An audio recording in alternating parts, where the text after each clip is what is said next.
Loznici, akademska slikarka Danica Veselinović sinonim je za kaligrafiju. Meni lično Danica je sinonim za hrabrost, za jednog hajduka. Danica je, evo, sa Đurđevdanom krenula u goru, tačnije krenula je u borbu za očuvanje ćirilice. Danice, evo te na radnom mestu.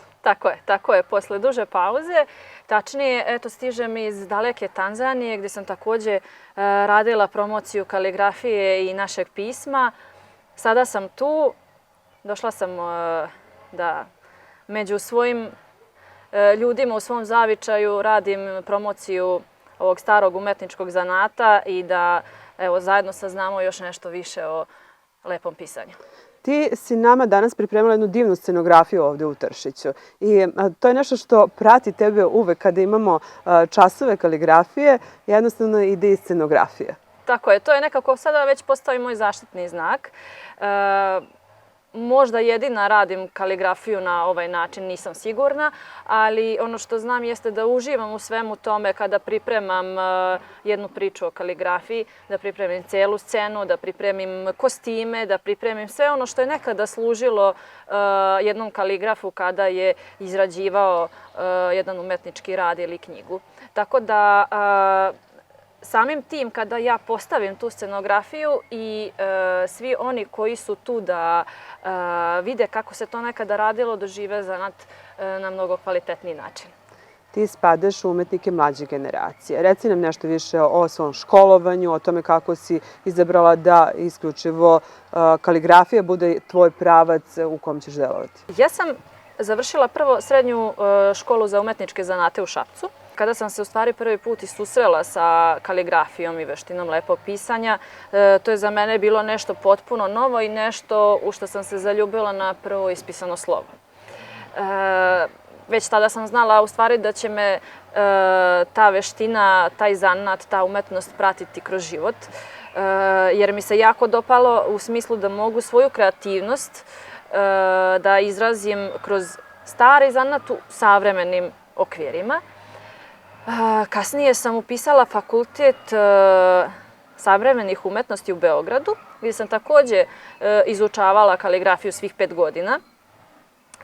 I taj put se nastavio i nakon fakulteta. Imala sam prilike da radim i nakon fakulteta sa profesorima koji su vrsni poznavaoci veštine lepog pisanja, tako da se nekako ceo život i ja kao umetnik u stvari usavršavam u kaligrafiji. Jednostavno, zanat je nešto što možemo da učimo zapravo ceo život.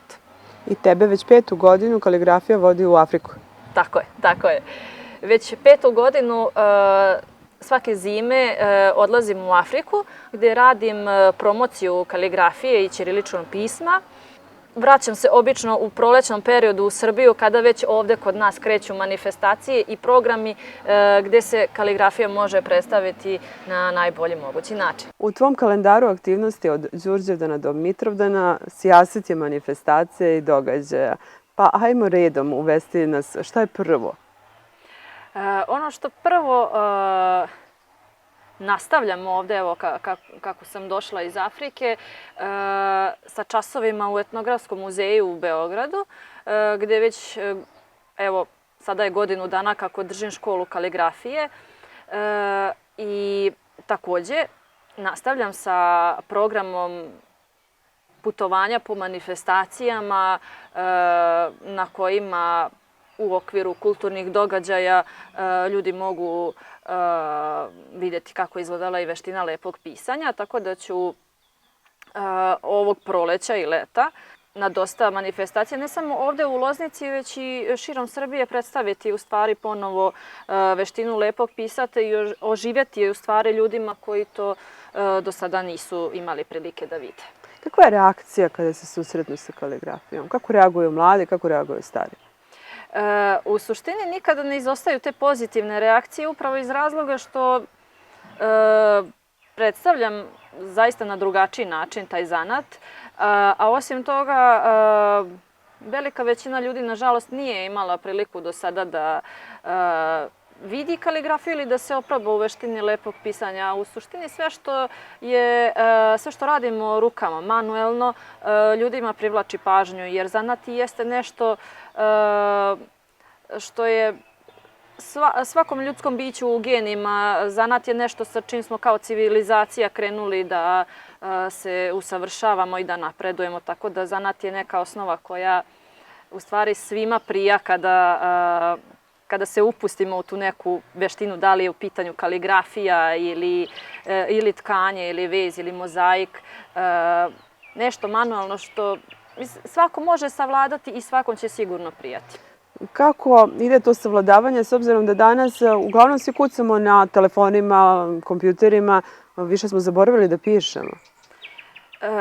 To je tačno, da. Udaljili smo se dovoljno daleko od zanata da se sada mnogo brže zanatu vraćamo nego što bismo mogli pretpostaviti da ćemo moći da se vratimo tako brzo i da ćemo tako zavoleti zanat. U stvari zato što smo se dovoljno daleko distancirali od te neke osnove, od te neke baze koja je nama svima potrebna u stvari, da bismo mogli i svoje neke savremene poslove da vodimo na kvalitetan način.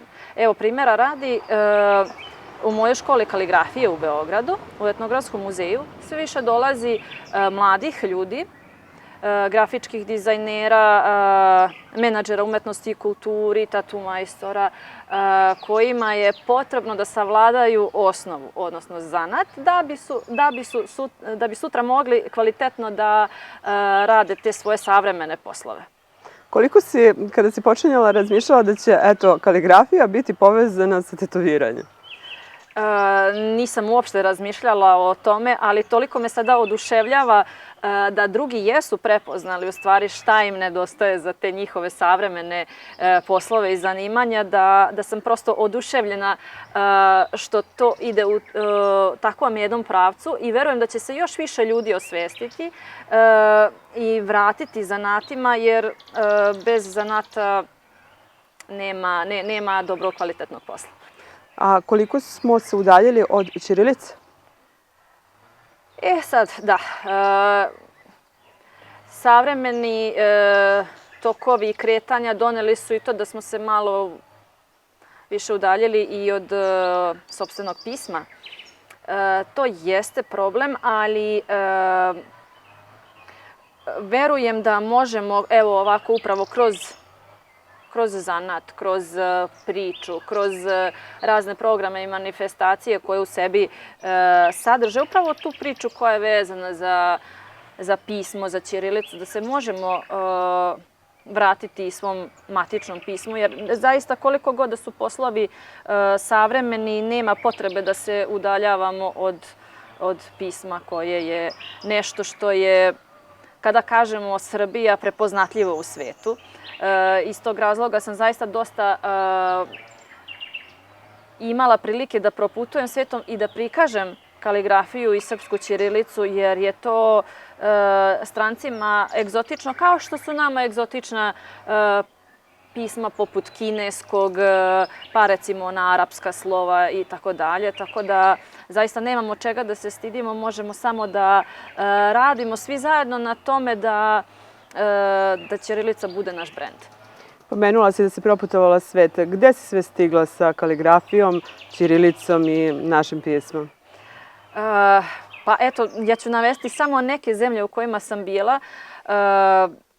Počela sam sa Rusijom. To je bila prva zemlja gde sam predstavila, gde sam imala priliku da predstavim naše pismo pred međunarodnim auditorijumom. Zatim sam bila u Turskoj, u Ujedinjenim Arapskim Emiratima, bila sam u Egiptu, bila sam u Etiopiji, Tanzaniji, Mauricijusu, širom Evrope, u Francuskoj, u Švajcarskoj, u Švedskoj, tako da, eto, mislim, zaista svet je video nešto što je, ja lično mogu da kažem, naš brend, nešto s čim možemo zaista da se ponosimo, nešto što zaista privlači mnogo pažnje. Pored toga što si ambasador našeg pisma, ti imaš i jednu zanimljivo osmišljenu i putujuću izložbu koja je u jednom opanku, velikom opanku. Tako je. To je projekat koji sam radila sa kolegama iz Nacionalne asocijacije za stare i umetničke zanate. Okupili smo se u stvari oko ideje da napravimo nešto autentično kako bismo obeležili u stvari proboj Solunskog fronta i završetak Velikog rata 2018. godine. Ideja nam je bila da napravimo veliki opanak u kojem će se nalaziti izložba autentičnih opanaka iz tog perioda, zajedno sa fotografijama i tekstovima, propratnim tekstovima. I uspjeli smo da realizujemo te 2018. godine taj opanak, postavili izložbu unutar džinovskog opanka koji je, zaboravila sam reći, 6,5 puta 3,5 metra, 3,5 metra u visinu, 6,5 metara dugačak. Koliko je trebalo vremena da se napravi taj opanak? Trebalo nam je 2,5 do 3 meseca, otprilike cijelo leto smo radili na tome, da bude kompletno završen, znači od postavke konstrukcije opanka pa do završnih radova, što je podrazumevalo oslikavanje opanka i postavku izložbe unutar njega. Te 2018. godine smo proputovali skoro celu Srbiju i u svim, da kažem, većim mestima, gradovima postavili smo opanak na centralnim trgovima kako bi što više ljudi došlo, videlo, posjetilo tu našu izložbu koja je to jedan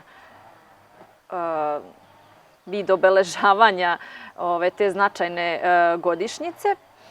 Ali opanak nastavio da živi tokom godina. Jeste, i onda smo došli na ideju, pošto je to već 8. godinu za redom sam u organizaciji Marša na Cer koji polazi iz Loznice i ide do Tekeriša. Dobili smo ideju da opanak bude jedan deo samo te priče koja kreće iz Loznice i on ide ispred kolone koja se kreće ka Tekerišu. I kada stignemo do cilja, otvaramo vrata opanka i otvaramo u stvari izložbu za sve posetioce, odnosno ljude koji su išli na Tekeriš peške. Izložba je trenutno u Beogradu. Na kojoj lokaciji za one koje zainteresujemo da mogu da je posete? Opanak se trenutno nalazi u Lazarevcu. Kretaće se i on tokom ovog leta, ići će po nekim manifestacijama, ali ono što je, verujem, Lozničanima najzanimljivije, doći će nam opet u avgustu, kada će ići naravno put Tekeriša i gdje ćemo opet imati priliku da vidimo. Mi smo pred početak snimanja razgovarali o tome da možda se postavi dan, dva ranije negdje, da li u Tršiću, da li u Loznici. Mislim da to treba realizovati da bi svi se upoznali, jer zaista, koliko sam ja primetila, prošle godine izazivao je veliku pažnju u toj trasi kojom je prolazio. Jeste. Svakako razmišljamo u tom pravcu, jer naravno ne mogu svi ići peške 35 km, ali oni koji ne mogu ići, razmišljamo da to bude postavljeno ili u Loznici, recimo, ili u Tršiću, pa da mogu videti, jer zaista postavka jeste mala, ali vredna je viđenja, jer vraća u taj neki period kada je naša vojska bila upravo u opancima, zato i sam naziv izložbe nosi Junaci u opancima. Ti tokom godine realizuješ i radionice u biblioteci Vukovog zavičaja kaligrafije. U stvari ti si vrlo posvećena. Gde nalaziš tu snagu, inspiraciju, energiju? Tvoj život je bukvalno promocija našeg pisma, našeg identiteta, nacionalnosti. Da, pa ja sam suštinski neko ko je odrastao baš u porodici koja je negovala tradiciju. Recimo, dosta stvari koje sada vidimo ovde oko nas jesu iz moje matične porodice, kuće. Zaista, generacije su negovale tu tradiciju, čuvale stvari koje su rukom rađene. I od malih nogu sam to nekako zavolela, i istoriju i tradiciju, i te stvari me pokreću, inspirišu me da to polako pretačemo u neke savremene tokove, da ta tradicija u stvari nastavi da živi i u ovom veku i u godinama koje su daleko ispred nas, tako da suštinski za mene je tradicija taj izvor inspiracije. A kada čovjek ima izvor inspiracije, onda zaista ima i snagu i energiju da izgura sve svoje zamisli i ideje. I još jedna karakteristika tvoja, koju sam ja prepoznala, ispravim ako grešim, a to je sloboda. Ti si slobodna da se izražavaš, da budeš kreativna, da odlučuješ u kom pravcu ćeš ići. I to je nešto što si ponela od kuće ili si gradila negde? To je već nešto što se gradilo usput, jer shvatam da umetnik da bi zaista stvorio nešto što je kvalitetno, da bi zaista stvorio umetnost, pored tog izvora inspiracije koji je neophodan, on mora da ima slobodu. Bez slobode nema kvalitetnog dela ako pričamo o umetnosti, ali sloboda je potrebna svakom čoveku. Zato i postoji umetnost da u stvari otvori svakome put ka slobodi. Posjetom neke izložbe, manifestacije, učešćem na nekoj radionici, recimo kaligrafije, mozaika, šta god. Umetnik je u stvari tu da otvori svakom put ka slobodi. Ako umetnik nema slobodu u sebi, ako je ne neguje, onda... Koliko vidiš slobode u drugima? Da, to je teško pitanje zato što sve je relativno. Zavisi i u kakvom sam okruženju. Da li sam u selu, da li sam u gradu, da li sam u svojoj zemlji, da li sam u drugoj zemlji, da li sam na drugom kontinentu. Od zajednice do zajednice je sve relativno, ali ono što mi je najvažnije, ljudi kada stanu ispred umetničko delo, kada ljudi rade na radionici zanatskoj, prepoznaju slobodu, osjećaju kako to treba da izgleda, osjećaju šta im je umetnik poručio i osjećaju u celosti kako bi trebalo da izgleda i da živi zaista sasvim slobodno biće. Da. Kod tebe vidimo jedan rad koji je konstantan. A da li ljudi više govore o slobodi nego što rade nešto na tome da bi bili slobodni? Jer ti si neko ko stalno radi na sebi i radi na toj slobodi. Zašto fokusiram baš i zadržavam se na pitanju slobode? Nekako to mi je i ideja uopšte ovog serijala, da pokažemo koliko je potrebno i šta je potrebno da bismo bili slobodni. Nije potrebno samo govoriti o slobodi, je li tako? Apsolutno, apsolutno. Znači, na slobodi zaista mora mnogo da se radi. Kao što sam ja inače radila do sada i ja sada mogu slobodno da kažem da ja živim slobodu. Ja sad slobodu živim kroz svoj rad, kroz svoja putovanja, kroz dijalog sa drugim ljudima. Ja svoju slobodu živim. Potrebno je da čovjek voli druge ljude, da voli ono što radi, da zaista uživa u svemu, pa tek onda i da zaista radi na svemu tome puno. I onda tek može da... Kaže da je slobodan. Da je slobodan, tako je. Mi se danas nalazimo u Tršiću. Ovdje imamo Vukove poslovice, izreke koje si sve ti zapisala na ovim pločama, tako da nije loše i to da kažem, jer čuli smo malo pre da od posetilaca, pošto dosta ekskurzija je trenutno u Tršiću, da su se pitali ko je to tako lepo pisao te poslovice. To si ti. Pa da, ja se zaista trudim da sve što je vezano za moj kraj, za Tršić naročito, da ako već imam taj zanat u rukama, da onda to bude zaista i autentično, da bude prepoznato, da bude drugačije. Da kad neko dođe u Loznicu ili u Tršić ili u bilo koji kut mog kraja, da ima nešto što je autentično. Eto kao što su recimo i slova na biblioteci Vukovog zavičaja, da to bude prepoznatljivo i drugačije. I gde ti vidiš Loznicu i Tršić, koliko smo drugačiji? Mi volimo da kažemo da smo mi kolevka jezika i pisma. Da li smo zaista? Pa jesmo. Može još mnogo da se radi, naravno, ali ono što je meni drago, ja prepoznajem taj trud uopšte u mom kraju, znači u kompletnom lozničkom kraju, da se radi zaista na tome da sve ono po čemu jesmo prepoznati, da to samo bude još vidljivije i u zemlji i u inostranstvu. Danice, hvala ti puno što si danas izdvojila vreme, postavila nam ovu divnu scenografiju, što smo svu decu zbog koje smo prekidali snimanje upoznali sa tim šta je kaligrafija i zaista svi su ostali fascinirani i tobom i ovim što radiš.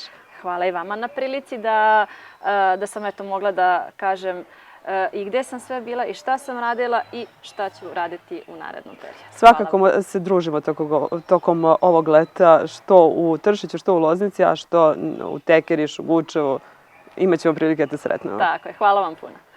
Mi se ovom prilikom zahvaljujemo catering službi Patrola 015 zato što je podržala naš serijal i naravno hvala svima vama koji ste uz nas.